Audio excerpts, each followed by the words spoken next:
अस्सलाम वालेकुम दोस्तों, उम्मीद है आप सब खैरियत से होंगे। तो हनान आपकी खिदमत में फिर से हाजिर है। वेलकम टू माय चैनल, जहां पे हम शॉपिफाई के बारे में, सीएसएस के बारे में, वेब डिज़ाइन के बारे में बातें करते रहते हैं। आज मैं बेसिकली एक अपनी न्यू सीरीज़ शुरू करने जा रहा हूँ। अगर आप ने अभी अभी वेब डिज़ाइन सीखना शुरू किया है, वेब डेवलपमेंट सीखना शुरू किया है, तो आपकी बेसिक स्टार्टिंग जो होगी वो HTML से होगी।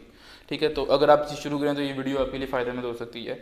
बेसिकली मैं बात ये करना चाह रहा था कि मैंने भी इधर हमारा, आपको जैसे कि आपको पता है, मेरा फैसलाबाद में मेरी रिहाइश पजीर और यहाँ पे मेरा अपना ऑफिस भी है। तो यहाँ पे मेरे पास कुछ स्टूडेंट्स भी आते रहते हैं जिनको मैं बेसिक वेब डिज़ाइन और वेब डेवलपमेंट सिखाता रहता हूँ। तो जो कुछ कॉमन क्वेश्चन मेरे स्टूडेंट ने मुझसे पूछे, जैसे ही हमने HTML स्टार्ट करनी थी और 4-5 दिन बाद जो कॉमन क्वेश्चन एक दो मेरे स्टूडेंट पूछते थे, तो उनको फिर मैं बताता था कि ये वजह है। तो मैंने सोचा उसके ऊपर एक वीडियो बना लूँ, ताकि अगर आपको भी, अगर आपने HTML शुरू किया तो ये क्वेश्चन आपके माइंड में भी आएंगे। ठीक है, तो अगर आपके माइंड में आएंगे, ताकि फिर आपको भी अगर ये वीडियो से हेल्प मिल जाए तो बहुत अच्छी बात है। तो वो क्या था, वो जैसे ही हम, अगर आपको पता है कि HTML क्या है, HTML का मतलब क्या होता है, hyper text markup language. HTML एक मार्कअप लैंग्वेज है। अब इस मार्कअप लैंग्वेज में हम टैग्स यूज़ करते हैं, starting tag, ending tag, heading के लिए H1, पैराग्राफ के लिए P, link tag, etcetera etcetera. तो जैसे ही मैं उनको सिखाता था कि ये H1 टैग ऐसे लगाता है, P लगाता है, तो मुझे उनसे कॉमन क्वेश्चन है, सर ये हम टैग्स क्यों लगाते हैं, इनका मकसद क्या है, हम ये क्या H1 लिख रहे हैं तो ऊपर लिखा आ गया। तो उसी चीज़ के बारे में आज हम बात करेंगे। तो चलते हैं अपने अपने पेज के ऊपर।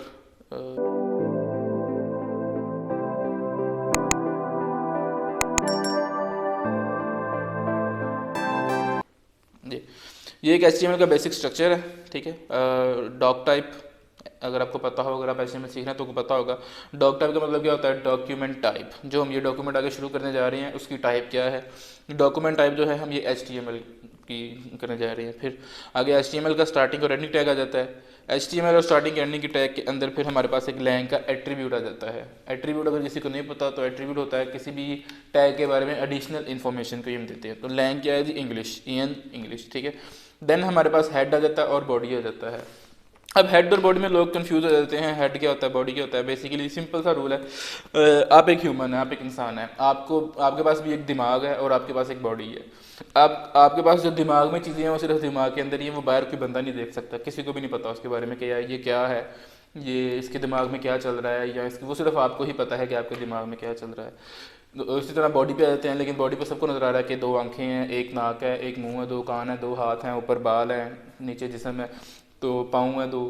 तो जो बॉडी में है वो सब कुछ नज़र आ जाता है। सेम HTML में काम होता है, हम हेड में वो चीज़ें लगाते हैं जो कि हमारे पास बैकएंड में यूज़ हो रही होती हैं। एज अ स्क्रिप्ट हम टैग लगाते हैं, हम इस स्टाइल टैग्स लगाते हैं, हम मीटर टैग्स लगाते हैं जो कि हेड के अंदर जाते हैं। बॉडी के अंदर बहुत सारी इन्फॉर्मेशन आती है जो हमें विजिबल हो रही होती है ब्राउजर में, लाइक अपने heading tags, paragraph tags, link tag, images, etcetera etcetera.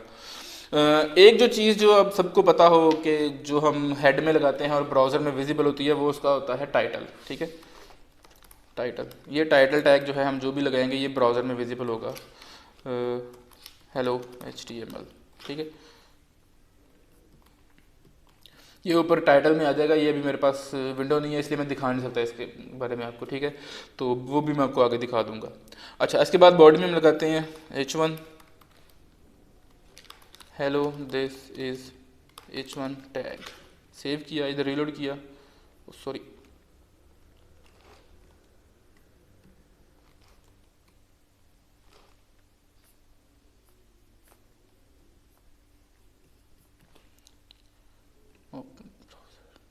ये देखिए, ये मेरा इसमें आ गया हेलो H1 टैग। ठीक है, जो मैंने यहाँ पे लगाया।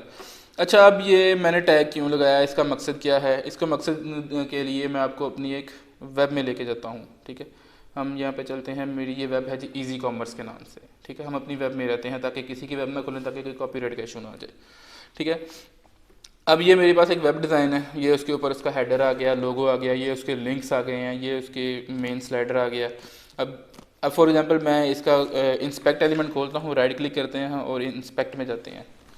अब ये जो टैग लगा हुआ है, यहाँ से नीचे आ जाते हैं,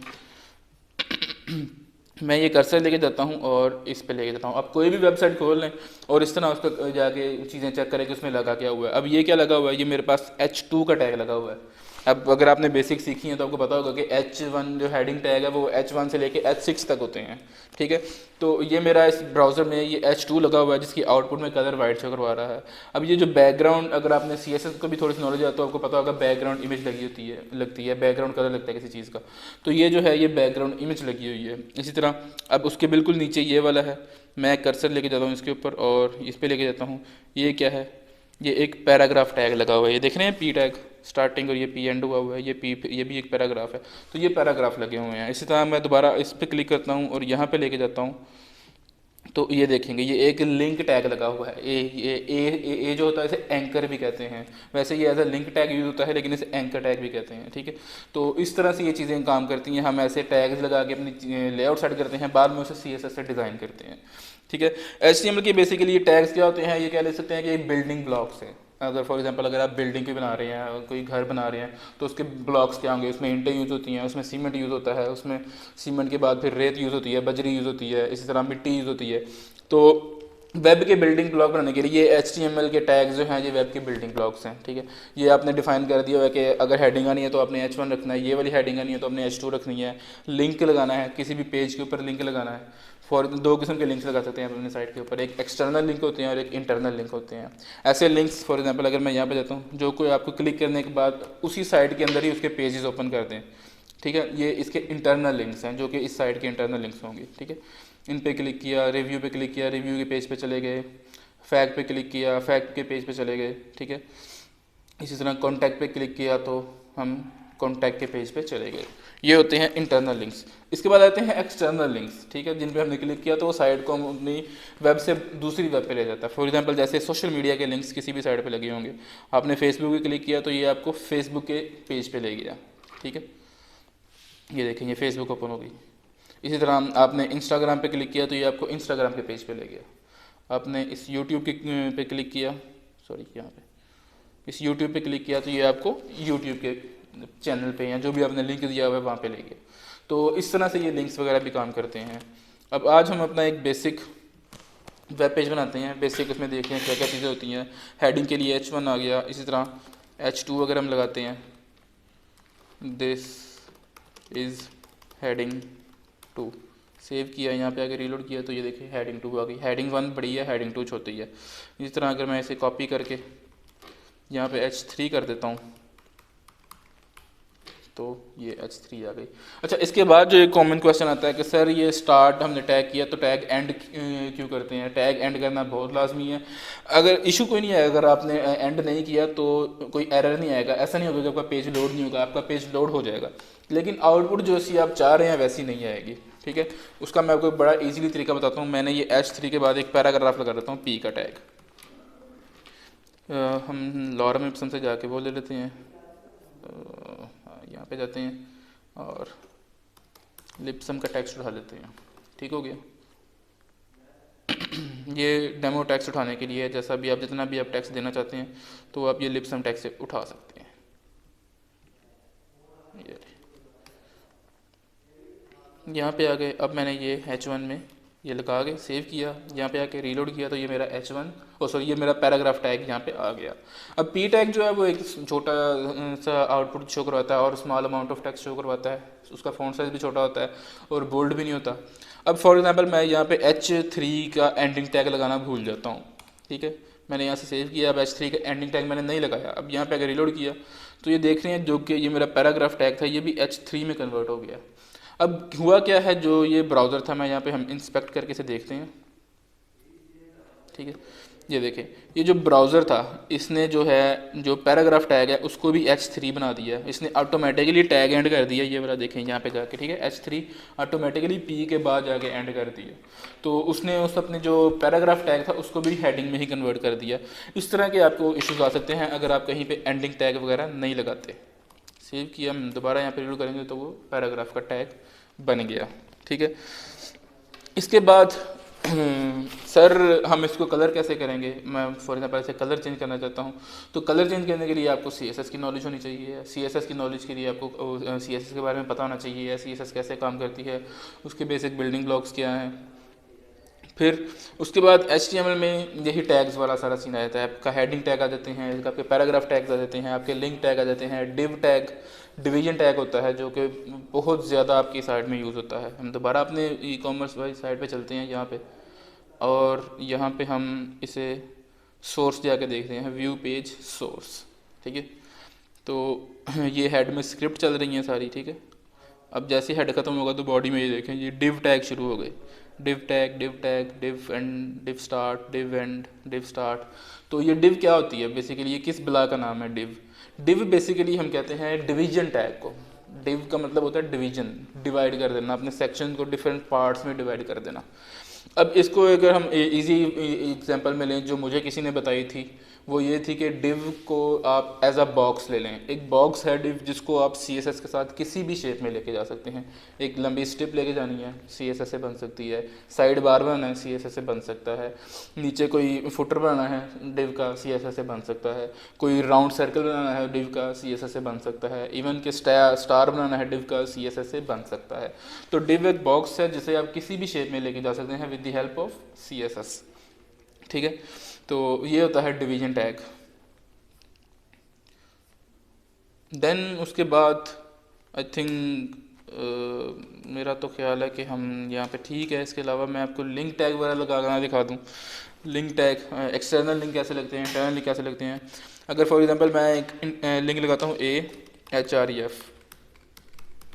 उप्स सॉरी, अच्छा अब ये देखिए, ये मैंने कैपिटल लेटर में लिख दिया AHREF। अब इसका इशू कोई नहीं है, आप स्मॉल, हाँ ये भी एक क्वेश्चन आया था बड़ा, चलो गलती तो होगी लेकिन एक क्वेश्चन निकल आया मेरे सामने। अब जो होते हैं अक्सर पूछते हैं कि सर हम स्मॉल या कैपिटल लेटर में लिख सकते हैं, तो लिख सकते हैं, मसला कोई नहीं है। आप कैपिटल लेटर में भी लिख सकते हैं, केस सेंसिटिव नहीं है HTML। केस सेंसिटिव का मतलब ये होता है कि अगर आपने कोई चीज़ कैपिटल लेटर में लिखी हो तो उसने कैपिटल लेटर में ही रहना है, अगर स्मॉल में लिखनी है तो स्मॉल में ही रहनी है, केस उसका चेंज होना। लेकिन HTML का केस आप चेंज कर सकते हैं, ठीक है। इसको स्मॉल लेटर में भी लिख सकते हैं और कैपिटल लेटर में भी लिखा जा सकता है। लेकिन जो कि W3 जिन्होंने ये इंट्रोड्यूस कराई थी HTML स्टार्टिंग में, उनकी रिकमेंडेशन यही है कि आप स्मॉल लेटर में लिखें, ठीक है। ऑल्दो आप कैपिटल लेटर में लिख सकते हैं, लेकिन रिकमेंडेशन यही है कि आप स्मॉल लेटर में लिखें, ठीक है। तो मैं यहाँ पे इसे स्मॉल कर देता हूँ, HREF इज इक्वल टू, अब ये मेरे पास इस पेज का नाम ये है। जो फॉर एग्जांपल मेरे पास अपनी साइट का कोई पेज पड़ा हुआ है index.html। अब ये जो मैंने लगाया ये एक इंटरनल लिंक है, विद इन दिस वेब मेरे पास पड़ा होता है, ठीक है। अभी पड़ा तो नहीं होगा लेकिन सॉरी, इंडेक्स फाइल, ठीक है जी। अब यहाँ पे पड़ा तो नहीं होगा, मैं क्लिक करूँगा तो ये देखिए, क्योंकि मेरे पास यहाँ पे पड़ा नहीं है फाइल, ठीक है। तो ये वैसे इंटरनल लिंक्स इस तरह से लगते हैं। On the other hand external link अगर आपने लगाने हो तो मैं अपनी जो इस की वेब है उसके थ्रू ये कॉन्टैक्ट अस के पेज पे जाना चाहता हूँ, ठीक है, अपने इस पेज के थ्रू। तो हम यहाँ पे AHREF यहाँ पे दे देंगे EZCOMMERS ईजी कॉमर्स, और यहाँ पे वो जो लिंक मैंने पेस्ट किया था ये दे देंगे, ठीक है। अब मैंने यहाँ पे आके रीलोड किया और ईजी कॉमर्स पे क्लिक किया तो ये मुझे ईजी कॉमर्स की वेबसाइट पे रीट्रैक कर देगा। अब ये मुझे अपने पेज से बाहर किसी दूसरे पेज पे लेके जा रहा है। तो ये हो गए एक्सटर्नल लिंक्स। हम दोबारा वापस आ जाते हैं। एक और क्वेश्चन जो यहाँ पे रेज होता है, मोस्ट ऑफ लोग तो नहीं करते लेकिन अब मुझे बताना, मैंने अच्छा बेहतर समझा कि मैं आपको बता दूं कि हमने यहाँ पे एक H1 टैग लगाया, ठीक है। उसके बाद जैसे ही H2 टैग लगाया तो H1 टैग के नीचे वाली लाइन पे H2 टैग आया। हालांकि ये आगे सारी स्पेस अवेलेबल थी लेकिन H2 H1 के आगे नहीं आया। इसी तरह H3 H2 के आगे नहीं आया, नीचे आया। और P जो टैग था, पैराग्राफ टैग था, वो H3 के नीचे आया, उसके आगे नहीं आया। लिंक जो ये पहला लिंक था इंडेक्स फाइल वाला, ये पी के आगे नहीं आया यहाँ पे बल्कि नीचे अपनी स्पेस लेके आया। लेकिन जब हमने दूसरा ये इजी कॉमर्स लगाया तो वो अपनी इंडेक्स फाइल के बिल्कुल साथ आ गया, ठीक है। अब आप ये समझ लेंगे कि जैसे सेम टैग्स हैं वो दूसरे के साथ आते हैं, अब ऐसा भी नहीं है। मैं यहाँ पे H1 कॉपी करता हूँ और यहाँ पे इसे H1 एक और लगा देता हूँ, ठीक है। अब लोड किया तो ये दोनों H1 भी ऊपर नीचे आए हैं, ठीक है। इसका मतलब ये है कि इसका बेसिकली टेक्निकल बात ये है कि HTML में दो किस्म के टैग्स होते हैं, ठीक है। एक इनलाइन टैग्स और एक ब्लॉक लेवल टैग्स, ठीक है। दो लेवल होते हैं। ब्लॉक लेवल ऐसे टैग्स होते हैं जो आपने स्टार्ट किए तो उन्होंने फुल विड्थ अवेलेबल थी जो ले ली, अपने आगे कुछ नहीं आने दिया, ठीक है। जो भी आएगा उनके नीचे बाद में ही आएगा। On the other hand inline level elements जो हैं वो जितनी उनके अंदर कंटेंट है उन्होंने उतनी स्पेस लेनी है, बाकी आगे वाली छोड़ देनी है, आगे फिर आप जो मर्जी लिखते जाएं। ठीक है, तो उसका मैं विजुअलाइज सैम्पल आपको यहाँ पे करवाता हूँ। हम यहाँ पे ये H1 में जाते हैं और इसको इंस्पेक्ट एलिमेंट कर लेते हैं। इंस्पेक्ट कर लिया तो ये H1 लगा हुआ है। मैंने इसके ऊपर कर्सर लेके गया तो आप ये देखेंगे कि H1 के ऊपर फुल जो है वो लाइन ब्लू हो रही है, ब्लू लाइन जो है फुल लेंथ तक जा रही है जितनी विड्थ अवेलेबल है।